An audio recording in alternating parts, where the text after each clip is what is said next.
Chapter 661 Return. 1. What in the world happened while I wasn't here?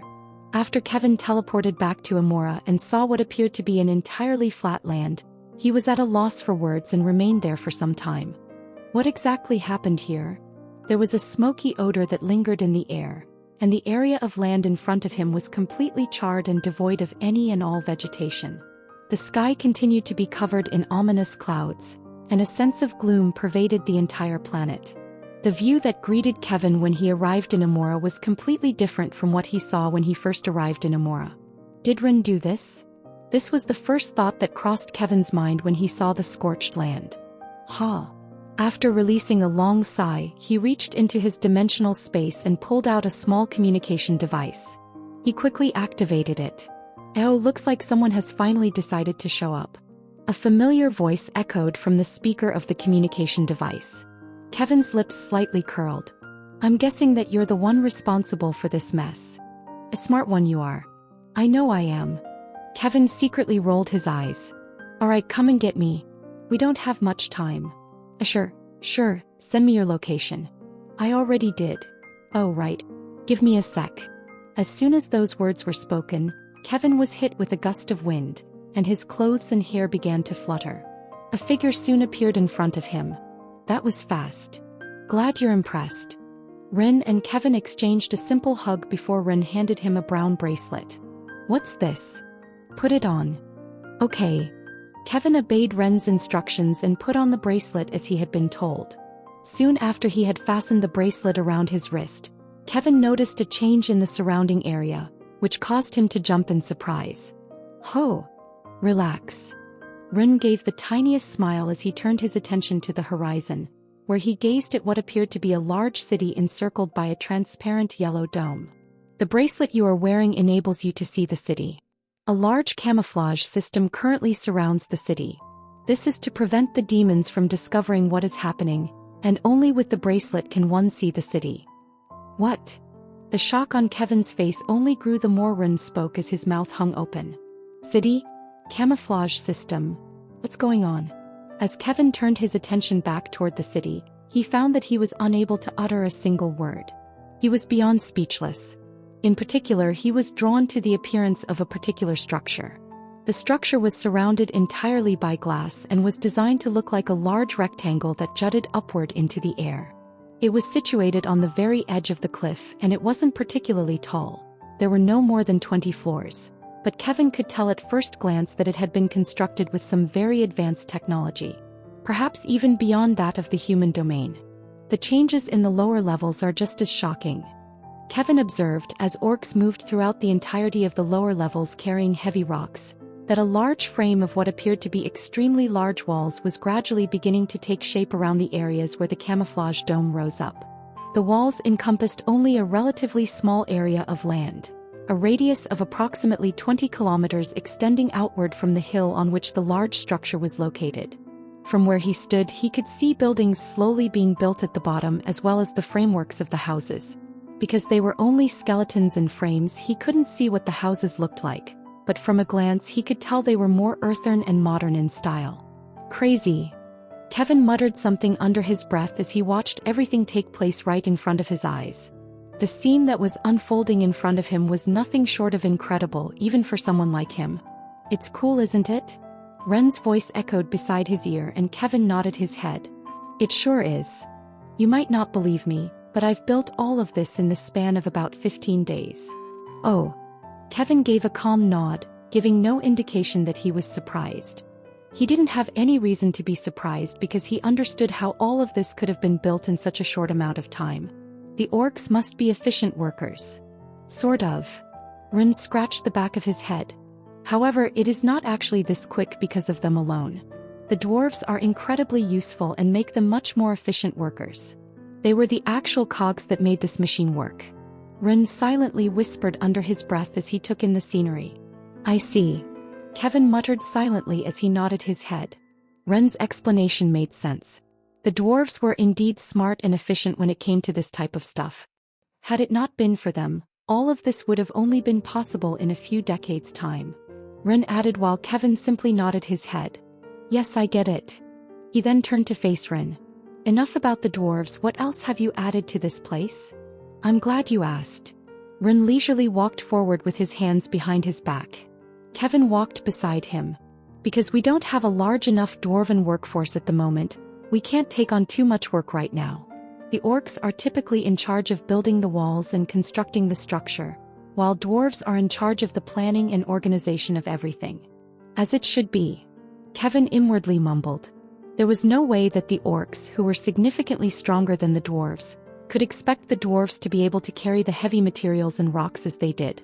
Because I had warned them about the project in advance, we were able to bring enough equipment and materials, which accelerated the construction of the city. Oh, and I plan on calling the elves soon. The elves. Kevin's feet suddenly came to a pause while he looked at Ren. Why would you call the elves? Kevin had nothing against the elves, but from a glance he could tell that there was a fundamental problem with this place. Jezebeth. He was the problem. With just a swipe of his hand he could annihilate the entire planet. At this moment, the only reason why Jezebeth hadn't found him was because he had used a unique skill to conceal the fact that he had used the Akashic laws to teleport to where Ren was. But that was besides the point. If you plan on having the elves come to this planet, you should expect the probability of demonic spies possibly coming here and revealing everything to him. That in itself will jeopardize everything. Don't worry about that. Ren patted him on the shoulder in a reassuring manner.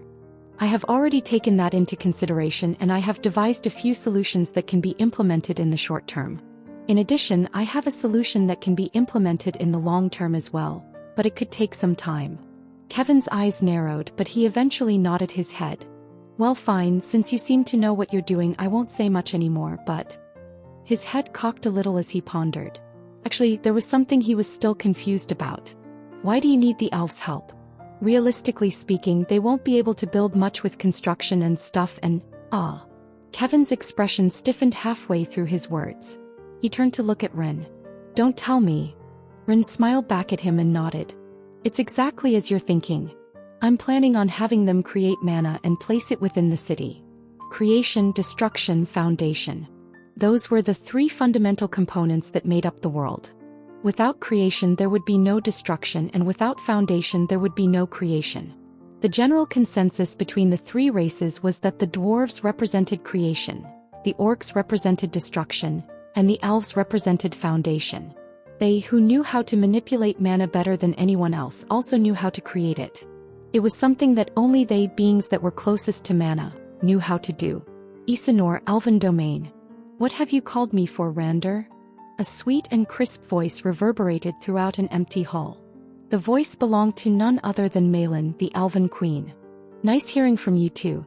A harsh voice could be heard throughout the hall as Rander's face suddenly materialized in front of Malin, appearing through a small circular gap that stood in the air. It was essentially a FaceTime call. Malin gave a contented grin and crossed her legs as soon as she heard Rander's voice. Why have you suddenly called me out of the blue? This is very unusual of you. Actually, I have something important to talk to you about. Rander's face suddenly turned serious, and so did Malin's. Her delicate brows came closer together and her back became more upright. What is it? You know the human that helped us back in Henler? Human that helped you? Malin pondered for a while before an image appeared in her mind. Could he be talking about? You mean Ren?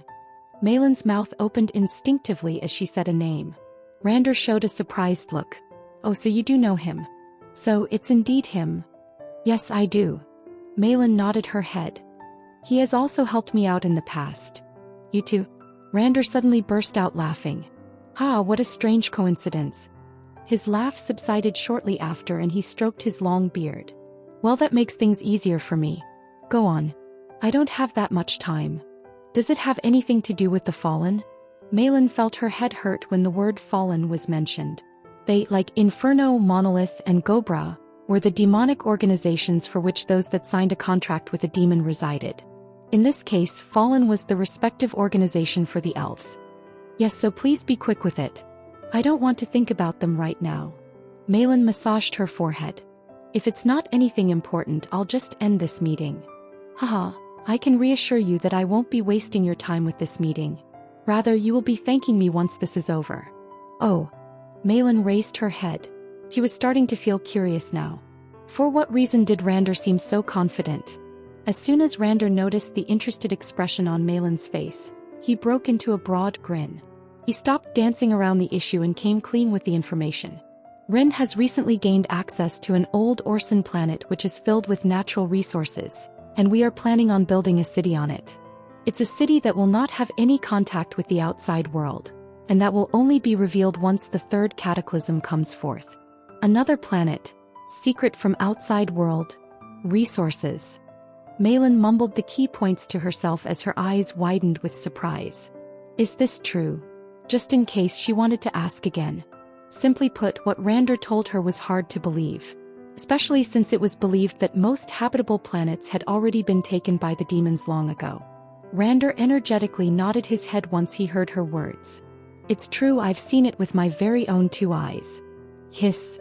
Malin drew a cold breath upon hearing his confirmation. Closing her eyes, she was quickly able to recompose herself as she asked. Let me guess, you want me to send some elves in secret in order to add mana to the world? It didn't take long for Malin to understand what Rander was trying to ask of her. With her experience, she was able to analyze this much. She quickly shook her head. I apologize, but that will not be possible.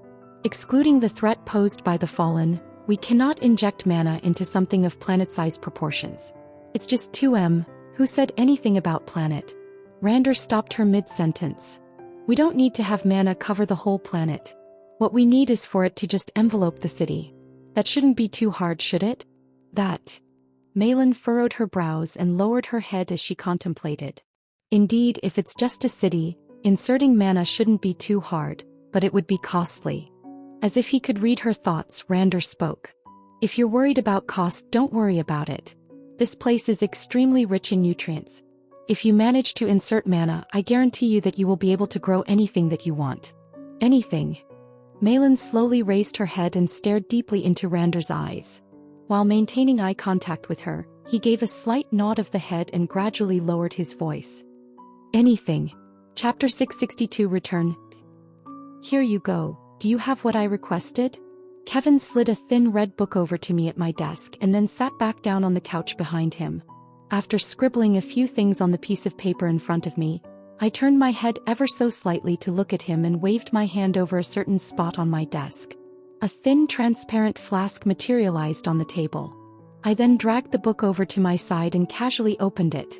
After browsing the pages of the book, I put the book away and smiled to myself in contentment. Thanks. It's no big deal. Kevin took the flask and similarly smiled in contentment. Putting it away, he shifted his attention back to me. Are you not curious as to why I would need this poison? Nope. I shook my head and rubbed my nose.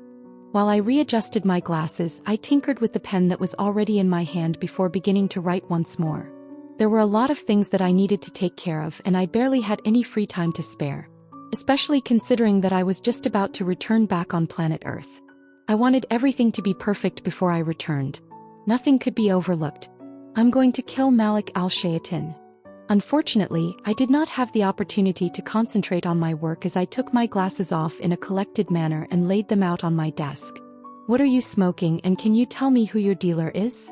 I asked, clasping my hands together and staring intently at Kevin. Kill Malik al-Shayatin? Yeah, right. Kevin was without a doubt out of his mind. Malik al-Shayatin was someone who had just broken through the SSS- rank. How could a measly S+ ranker ever hope to kill him? Heck, even I was certain that I would die if I fought against Malik al-Shayatin. I may have been successful in beating a Duke-ranked demon that was close to advancing to the Prince rank. However, the key word there was verge. The gap between SS+ and SSS- was as wide as an F- rank to an A rank. It was simply put suicide. I worriedly looked at Kevin as I set my pen down and put my glasses back on. Why do you want to kill yourself?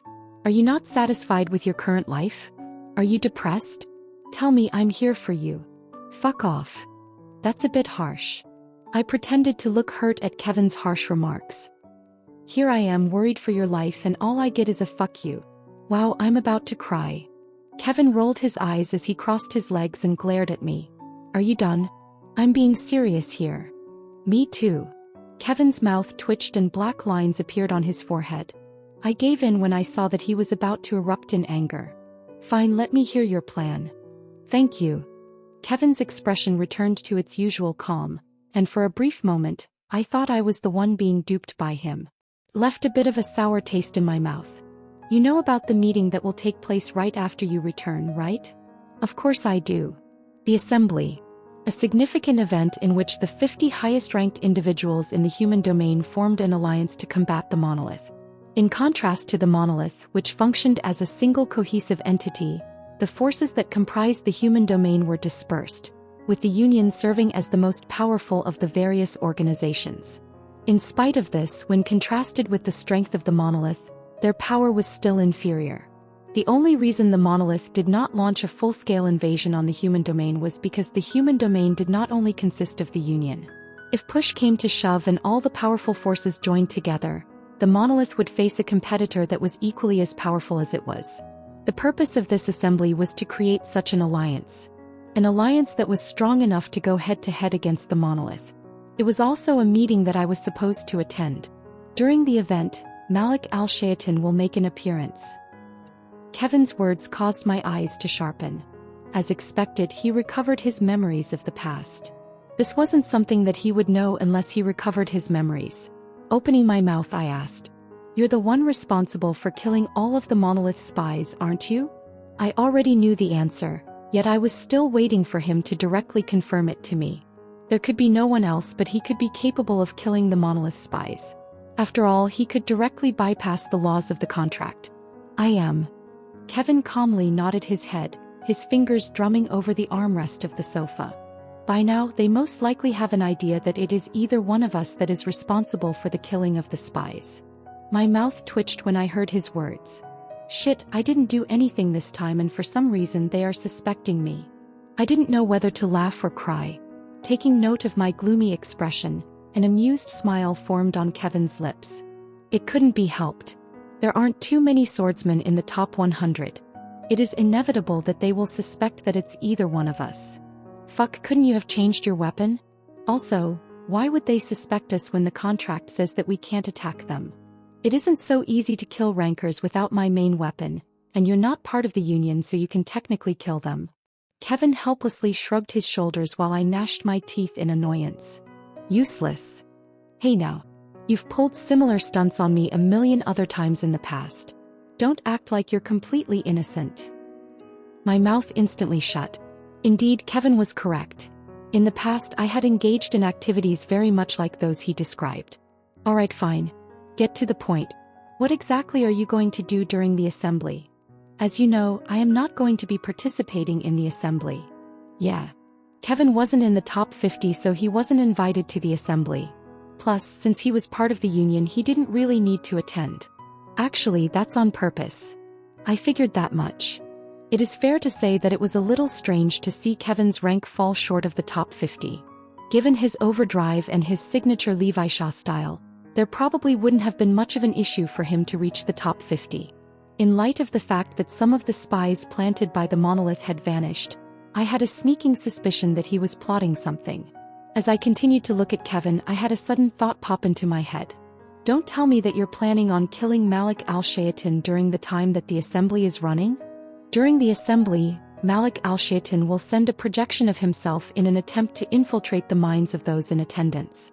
His original plan was to have the spies attack and injure numerous people, but since there are no longer any spies, he will likely come after you. Kevin's voice was extremely serious. My brow furrowed tightly as I listened to what he had to say. What do you think he's planning on doing? He will most probably use some sort of mind technique on you and the people present.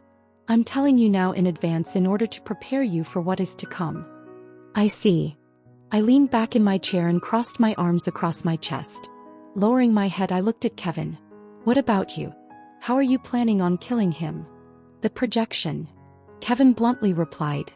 In order for Malik al-Shayatin to project himself in front of the assembly, he will need to leave the monolith and hide in a safe location near the assembly, and I know precisely where that location is. Ah, I understand. As soon as Kevin made that statement, a picture began to take shape in my head. My face immediately turned strange. So you want to take the opportunity when Malik al-Shayatin is hiding to directly sneak into his safe space and catch him off guard? Are you seriously not on something? Even if there was no one guarding him, Hemlock was a bona fide SS-ranker. It was inconceivable that someone of Kevin's rank could sneak up on the leader of the monolith. Even if he was ambushed secretly, there was no way in hell that I would have believed he wouldn't use mana to protect his body. No offense, but even if he doesn't have defenses, it would be impossible for someone of your rank to inflict some damage to him. Most likely he will have some form of mana shield around his body to block all attempts at sneak attacks. Don't worry about that, Kevin reassured, leaning back on the chair with a relaxed attitude. I have already meticulously planned everything. Now that you have provided me with the final piece of equipment that I required, I am confident in my ability to take action against him. I considered saying something, so I opened my mouth to do so. However, right before I was going to say something, I closed my mouth and clenched my fist. Never mind, since you're so confident, I won't say anything. Do as you wish. The expression that Kevin was giving me caused me to hold my tongue and refrain from speaking.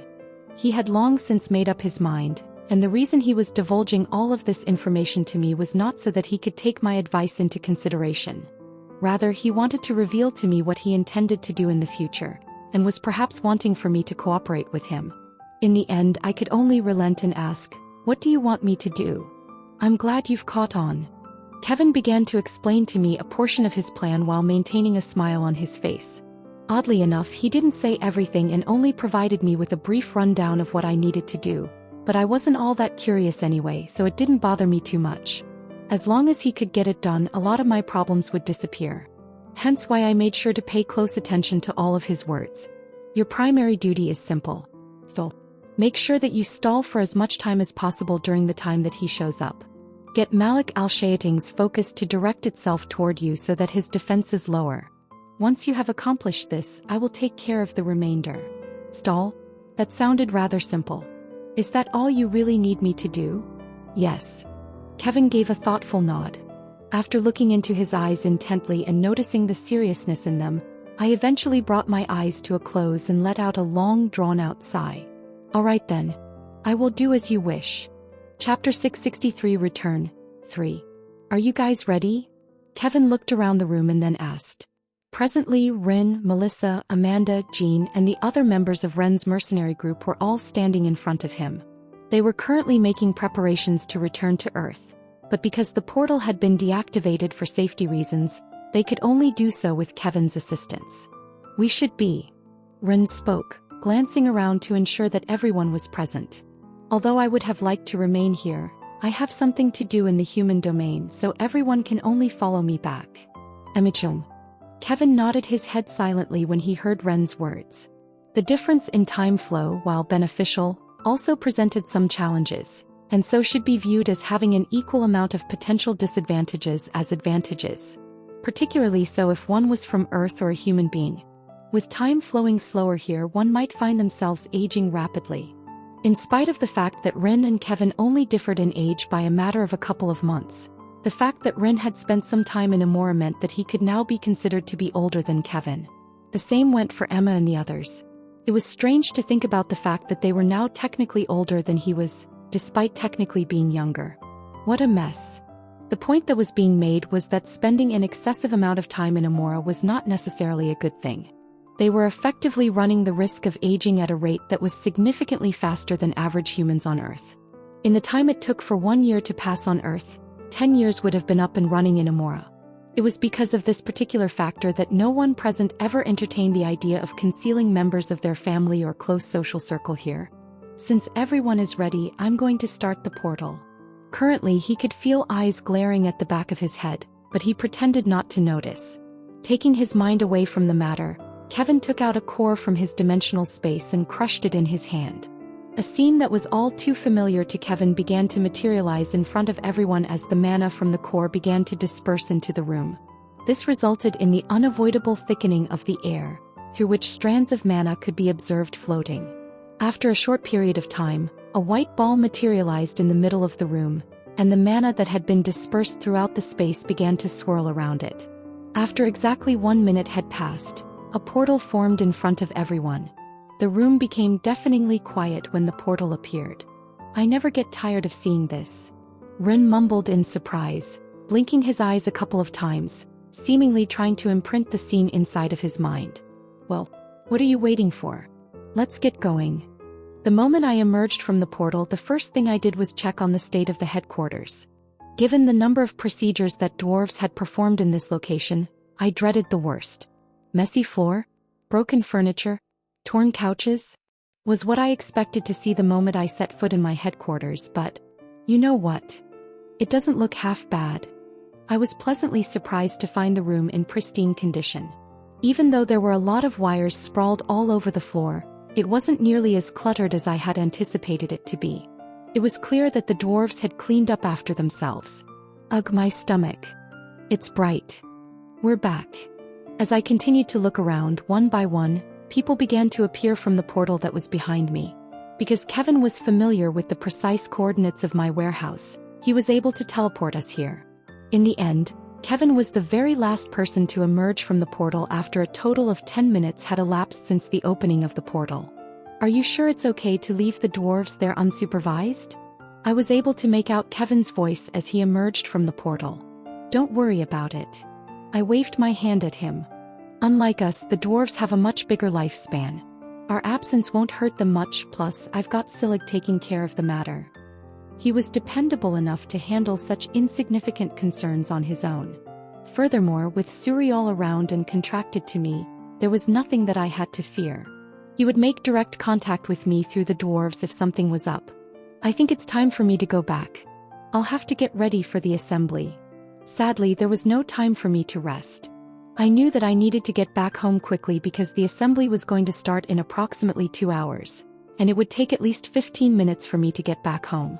As the truce between the Union and the Monolith was set to expire in 14 days, fighting between the two sides was unavoidable. No, this isn't even just about the Union anymore. Came down to the Monolith versus the entirety of the human domain. Douglas, along with a great number of other important figures who had never been seen before, would emerge from their hiding places at this time in order to fight the Monolith. All of this was unavoidable. It was especially so since Jezebeth had set a decree to conquer Earth as soon as possible. The war was inevitable. My assumptions led me to believe that the Monolith most likely already had a mana compressor operational by this point in time. But not just any mana compressor. Rather, one that operated on a massive scale. One that was enormous enough to completely drain the mana of the Earth and transform it into demonic energy. Its appearance would signal the beginning of the end. With demonic energy permeating every part of the world and dungeon desyncs occurring at an increasing rate, it was reasonable to assume that the human domain will be confronted with a terrifying catastrophe that they would struggle to handle. And, when I turned around, I saw Amanda standing behind me with her mouth closed and her jaw set in a stony expression. She was staring at me silently. I knew from this expression that I was in trouble. Never mind. Amanda sighed and shook her head. She then brushed her hair behind her ear before handing me her phone. Your mom just called. She wants to speak to you. Huh. As I looked at the phone that Amanda was holding, my face began to change in an odd way. Call me? Why couldn't she just call me on my phone? Yes. My mother's familiar voice echoed from the speaker of the phone.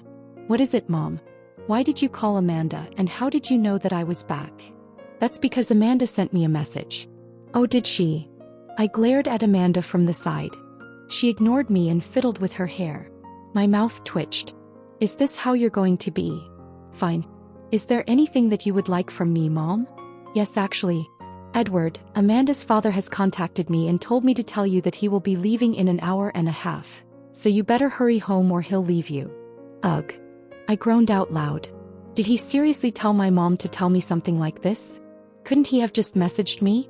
It's not like my phone won't receive the message when I return to Earth. This man is becoming pettier and pettier. Alright, I'll be there shortly. Okay, I'll wait for you. Please get home safely. Sure. The call ended after that. I extended my hand and handed Amanda the phone. After staring at her for a moment, I sighed and slouched my shoulders. Let's go. I'll deal with you later. Sure. We left shortly after that. Of course, before leaving, I made sure to tell the others to get prepared for what was to come. The next year or so was going to be a hard one. Cygnus A Galaxy. A figure sat down in a gracious manner on the grass of a remote, verdant planet as he focused intently on the towering mountains in the distance that tore through the large clouds in the sky. A gentle breeze passed over his body. The figure was none other than Jezebeth, who mumbled, "How nice would it be to live here?" The tone of his voice was tinged with melancholy, while his eyes were transfixed on the serene landscape before him. The landscape was among the most beautiful he had ever seen. The grass was luxuriantly green, the trees were dense and healthy, the sky was azure blue, the air was crisp, and the nearby river was flawlessly clear. Most importantly, it was quiet. There was only the sound of nature flowing through Jezebeth's ears as he peacefully sat on the patch of grass. Extending his hand, Jezebeth stared at his hand and mumbled, "I'm tired. Conquering planets, destroying worlds, killing races." Jezebeth was tired of all of it. It was something he had done for as long as he could recall, and he had grown tired of it. He desired to spend as much time as possible admiring the view before him and basking in the warm sunlight coming from the sun in the sky. He didn't want to leave this place. He really didn't. Nonetheless, Jezebeth knew that he couldn't stop. He had a goal. The Akashic records. Before then, everything was secondary.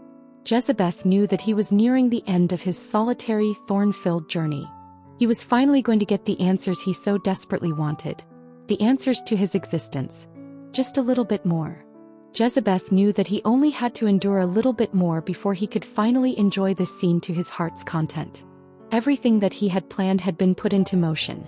And now that he had dealt with his primary obstacle, Jezebeth felt as though he was closer than he had ever been to achieving his objective.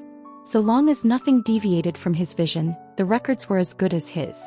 Jezebeth's surroundings were suddenly hit with a gust of wind at the same time that a skinny figure suddenly materialized and sat on the patch of grass next to him.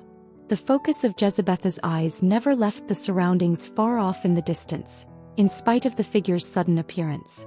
The world was engulfed in a peaceful silence as neither of the two spoke. Chapter 664 The Assembly 1.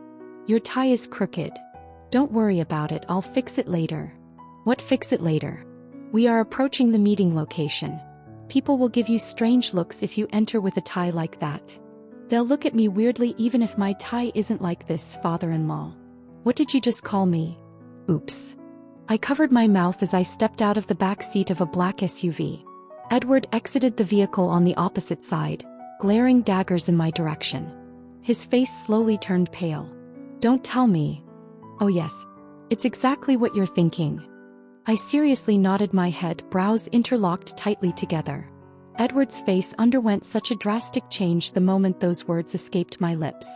So much so that it reminded me of the painting The Scream. I tell you, they looked identical. No, not Amanda. He began mumbling unintelligible words while covering his face with both hands. I nodded my head once more when I observed Edward's condition. This will get him to stop nagging at me. He hadn't stopped nagging me ever since I got home. It was a constant yapping in my ears. I'd had enough of it. In the end, I didn't even get a chance to rest before being forced to attend the assembly right away. This was the least I could do to make him shut up. Well, whatever. After shrugging my shoulders, I moved in the direction of a large cube-shaped building that looked to be about the size of a stadium. The skin of the building was clad in a shiny silver metal, and it featured some kind of design elements in the form of multiple cavities that shrunk the building, making it seem like it was made out of glass. The moonlight that was hanging in the sky reflected off of the clean surface of the building, while the area around the building was covered by large fences that were patrolled by several individuals dressed in black. I was able to determine that they were all at least A rank or above from their aura alone. I would not have been able to determine their rank in the normal course of events due to the fact that they had concealed it. However, I had progressed to the point where I was able to do so based on the psions that were fluctuating around their body. Having reached the SS- rank, I could now see psions extremely clearly. The same could be said for the rank of the people around me. That being said, this was something limited to me. Sort of. To possess this type of ability, a person's psion control must reach an unimaginable level of mastery. And the only reason why I was able to reach this level was none other than the godly pill that I had received from the elves back in Isanor. That pill alone had boosted my psion's reception to a level far beyond what I was capable of. As a matter of fact, congratulations in advance, Edward. What? Edward cocked his head in response to my words. I approached one of the guards and handed him my ticket.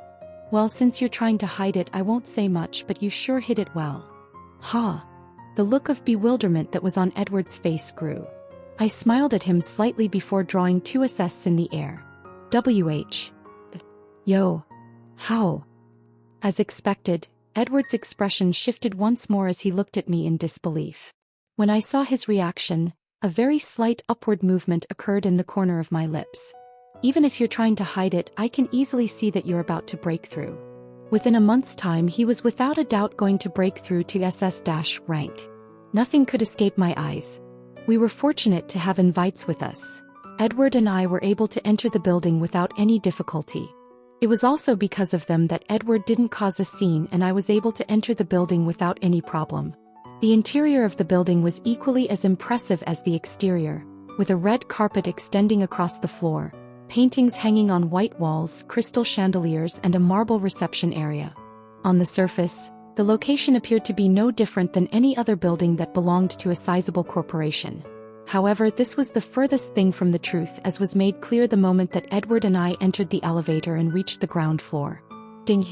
The door to the elevator opened with a soft chime, and we were ushered into a cramped hallway that was paneled entirely in metal. The faint echo of our footsteps resounded all the way down the hallway until we came to a stop in front of a substantial wooden door. When we made a move to open the door, a small compartment opened up and multiple laser beams shot down in our direction, enveloping our bodies entirely. I turned to glance at Edward. This should be the security system, right? Correct. The scan only took a few minutes, at which point the compartment closed up. The wooden door opened automatically, and we could faintly make out the sound of people speaking coming from the other end of the room. The 2 of us walked in without giving it a second thought, and almost immediately afterward, there was an unexplainable hush in the room as a number of sets of eyes turned in our direction. I paid no attention to the attention I was receiving as my eyes lingered on a familiar figure and I approached her. You look bored. Monica wiped the drool away from the corner of her mouth as she raised her head, which had been resting on her arms, and looked up at me.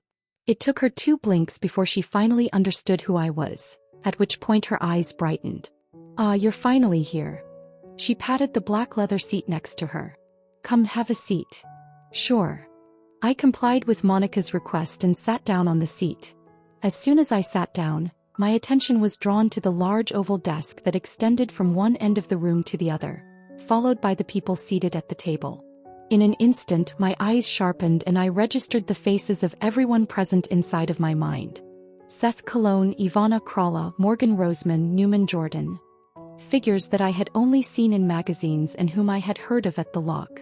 The remaining force of the human domain, and the SS-rankers that didn't work for the Union. Douglas was also present, but he seemed to be talking to someone important at the moment, and he had still not noticed me yet. Monica was mumbling about a few things that I was unaware of while we were both sitting there, and I would occasionally respond to her with occasional nods and hums. So like Donna said this and like I was like, yeah. Very nice. It was only a fleeting moment, but the instant that my eyes passed over the few individuals I pointed out, I felt a strange sense of oppression coming from them, which caused me to knit my eyebrows in thought. This sensation lasted only a split second, but it left a deep impression on me. They are much stronger than I originally anticipated. Everyone my eyes paused on, aside from Monica, had already broken through to SS rank and were on their way to breaking through to SS+, with Newman and Morgan already there. I felt more reassured when I took note of this fact. The situation wasn't as hopeless as I had originally anticipated, especially since this meeting was happening far before the few memories I had stored inside of my mind. Quiet for a moment. I was jolted out of my thoughts by an unexpected voice, which also sparked an unexpected wave of tension that quickly spread throughout the room, bringing the room to a hush. Everyone who had been standing sat down on one of the leather seats, solemn and serious expressions plastered on their faces. When I turned to look in the direction that the sound was coming from, I was taken aback to see Octavius sitting at the head of the table with his hands interlocked in front of him in a triangle position. My pupils constricted slightly. When did he get there? At speed. I figured that I have finally got your attention. Octavius continued to speak, oblivious to my shock. While he spoke, the tension that permeated the room did not subside but rather intensified. I'm not one that likes to waste time on pleasantries, so I will get straight to the point. Today I have two significant announcements. Both will be crucial to the advancement of humanity in the years to come. At this point, there was a noticeable deepening of Octavius's voice. It became evident to everyone in the room that he was about to say something very important. Approximately 1 week from now, as most of you are aware, the truce between us and the monolith will expire. Doesn't it go without saying what this will entail for everyone present? No one said anything. It was clear that everyone knew what was about to come. The inevitable war between the human domain and the monolith. A war that will most likely kill millions of lives. Immediate priority must be placed on preventing the spread of panic during times of war. The Union has already taken steps to construct multiple bunkers in each city to protect its citizens, and it is of the utmost importance that no spies are present during evacuations. This will likely be the most difficult challenge the Union will face, and it is highly likely that we will not be able to identify all spies hidden within the human domain. We simply lack the essential resources. Which brings me to my main point. Octavius's head slowly began to rise, his eyes pausing on the few figures whom I had previously laid eyes on. Human Morgan Ivana. An alliance.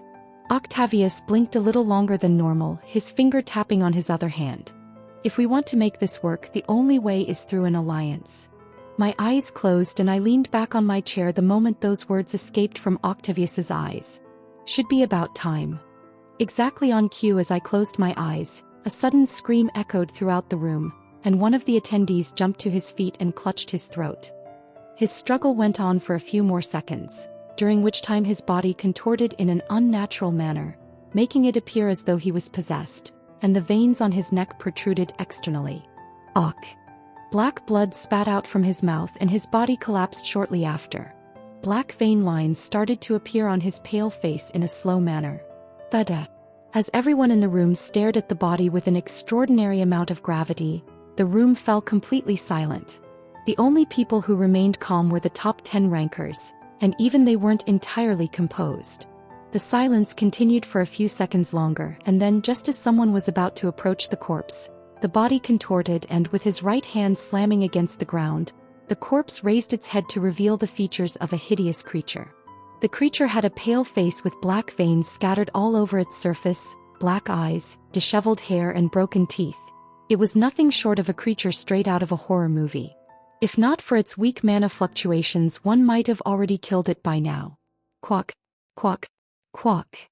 A dark substance began to spew out from the creature's body as it slowly began to rise while it was simultaneously opening and closing its mouth. The creature's body continued to contort as it slowly stood up, and ignoring everyone else in the room, it made its way to the chair it had previously occupied and sat down. It was at that moment that the creature's face underwent further changes as its jaw moved, its hair grew longer and its eyes became clearer. Slowly, the features of an otherworldly handsome man became apparent to all in attendance. It can't be. How is this possible? When the features became more distinguishable, there was a discernible paling in the faces of the many people who were in attendance. Malik al-Shaytan appeared to be smiling as he slowly raised his head while touching his jaw and moving it to the left and right sides of his face. So, what have I missed?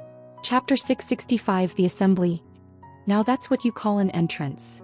An eerie silence filled the entire space. No one dared to budge even an inch in Malik al-Shaytan's presence. Malik al-Shaytan was able to instill fear in the minds of those present in the room simply by making his presence known. As a result, he was in a position to seize control of the situation. All of the individuals who were present were at the very highest levels of the human domain, and yet, none dared to look at him in the eyes. This went to show how scary of an individual he was. It was reassuring to learn that the top 10 rankers were not the least bit anxious, with Octavius appearing to be the most composed of the bunch. He slowly raised his right hand to call everyone's attention to himself so that he could speak. Calm down, he's not actually here. It's just a projection. Sharp as always, Octavius. Malik al-Shaytan's gaze continued to be unruffled as it traveled from one person to the next among those in attendance. He appeared to be smiling only slightly as he slouched back in his chair and mumbled something. Don't worry too much about me, you can continue with your meeting. I'm just here to listen. treat me as if I don't exist. We can't do that. For the first time in my life, Octavius appeared to be a proper leading figure as he interacted calmly with Hemlock. He looked extremely composed and serious. His calmness was directly transmitted to the others, who appeared to have calmed down as a result of his poise. It was possible that he was just as shocked as the other people in the room, or that he really didn't care. However, I was aware that if the most powerful person in the room became nervous, the rest of the group would also become nervous. His composure was able to calm everyone present. Oh right, now that I think about it, don't I have to meet him later? I indeed recalled the fact that I was supposed to meet him right after this meeting was over. We needed to talk about a couple of important things. That's a pity. It looks like I'm not wanted here. Hemlock lowered his head, his expression crestfallen. I shook my head when I saw him. He was clearly having fun. It was most impressive that he managed to infiltrate this location, but in retrospect, given his strength, which was in a league of its own, and the fact that Kevin had planned this, it wasn't all that surprising. At least for me. The same could not be said for the others, who cautiously eyed each other out of fear that one of them was being watched by another spy who was hiding among them. This was the kind of response that Hemlock hoped to provoke with his appearance. He wanted to make everyone paranoid. Make it seem as though he had his hands in everything and make everyone feel hopeless. Well, at least that was how it was supposed to be. Don't worry, there's no other spy. I spoke up. At that very moment, all of the heads that were present in the room immediately turned to look in my general direction. I let out a soft yawn while I lazily sat in my chair. If there were any other spies, they'd be with the other spies. Dead. The room fell completely silent once more, only for it to be broken by Hemlock's voice. So it was really you. I felt Hemlock's gaze pause on me and I looked back at him. With a casual nod of my head, I waved my hand at him. Fancy seeing you again. At that precise instant, I could feel the air turning chilly as the focus of everyone's eyes in the room intensified. Huh. Why are they reacting like that? At first I was taken aback, but after some consideration I realized what was wrong. I appeared a little suspicious. I started by clearing my throat before attempting to clarify the situation. I really hope that you have forgiven me for what I did to the monolith the last time I was there. If you do, please let me know. In all seriousness, I did not intend to cause as much damage as I actually did. When those words left my mouth, Hemlock's expression remained the same. However, the others' expressions changed significantly as they finally recalled the fact that I was 876. At this point, virtually everyone was aware of what I had done at the monolith and how I had destroyed a significant portion of their headquarters. When I said almost everyone, I was referring to the highest rankers specifically. The majority of the population was still unaware of what had actually taken place. The truth of the matter was that the Union and other rankers within the human domain, just like the monolith had for the Union, had spies working for them within the monolith. Finding out information about me wasn't all that difficult. And just like that, the misunderstanding was quickly resolved. Or at least that was how it was supposed to be. Unfortunately, with a thin smile forming on his face, Hemlock spoke up. The past is the past and I have long since forgotten about the issue. In any case, it is also nice to see you again after meeting you a few weeks back. I assume you are doing well? Should have seen it coming. It was evident that he was attempting to plant some doubts about me in the minds of those in attendance. I had no intention of letting him. In any case, I had one job to do at the moment, and that was to stall time for whatever Kevin was planning on doing, so I might as well enjoy myself while I was at it. Not like I was in any danger. I brushed my hair back and lazily replied. Honestly, it was quite bothersome. I was just there to visit the grave of a dear friend of mine when you suddenly showed up. Very annoying if I had to be honest. I already know of 2 people whose charm nearly rivals mine. A third and we have a problem. That's unfortunate to hear.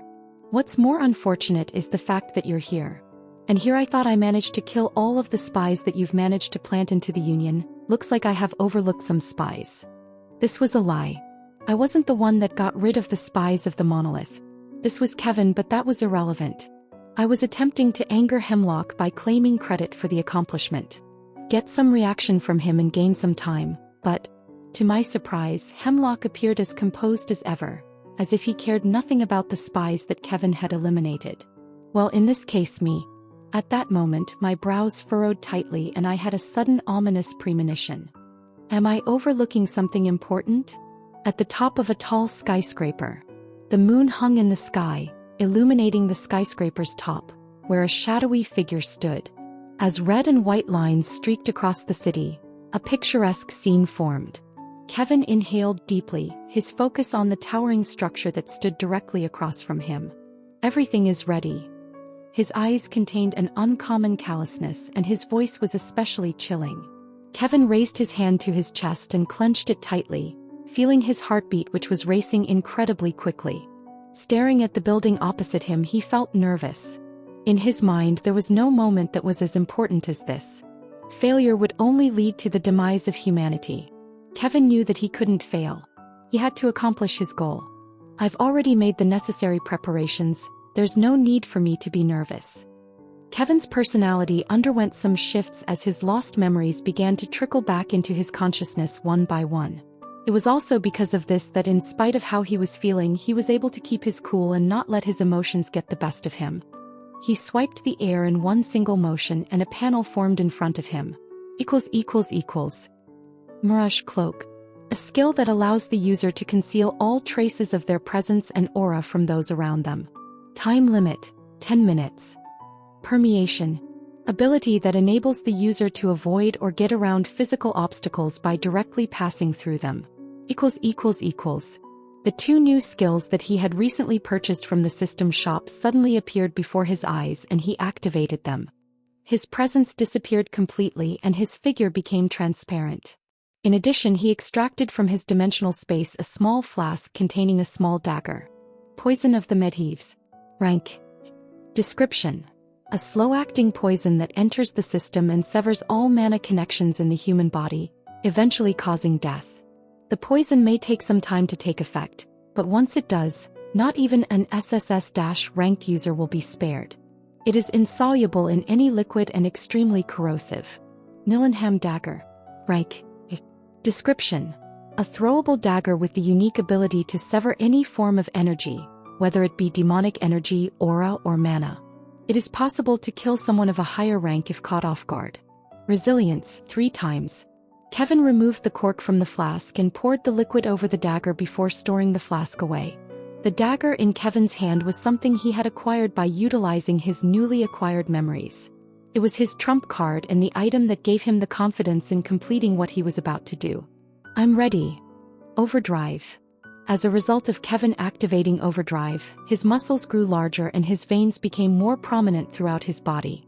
His rank up came about very quickly and he eventually reached the SS- rank. He didn't waste a single second following his rank up. After taking a step forward, his body reappeared in front of the opposite building's window and entered the glass without incident. Nearly as if he were a ghost. Permeation. If that wasn't enough, his figure completely disappeared right after entering the building as his other skill, Mirage Cloak, was activated. After navigating his way through the building's rooms, Kevin found himself inside a cramped apartment. To anyone looking in from the outside, it didn't appear that there was anything wrong with the apartment. There were pictures hanging on the walls, the television was on, and toys were strewn all over the wooden floor of the place. Looked like any regular household. However, Kevin knew that this was fake. After making his way through the walls of the apartment, Kevin quickly found himself inside a room of a medium size that was completely empty and was dimly lit by a small lantern that hung from the ceiling of the room. The dagger pierced Malik Al-Shaytan's back directly, and he cried out in agony as blood splattered everywhere. Whack. Confirming that the dagger had pierced his back directly, Kevin finally revealed his figure, his face ice cold. The dagger has already pierced through your heart. Even if you somehow manage to survive, I've poisoned the dagger. It will gradually drain your mana until you run out and die. It's over.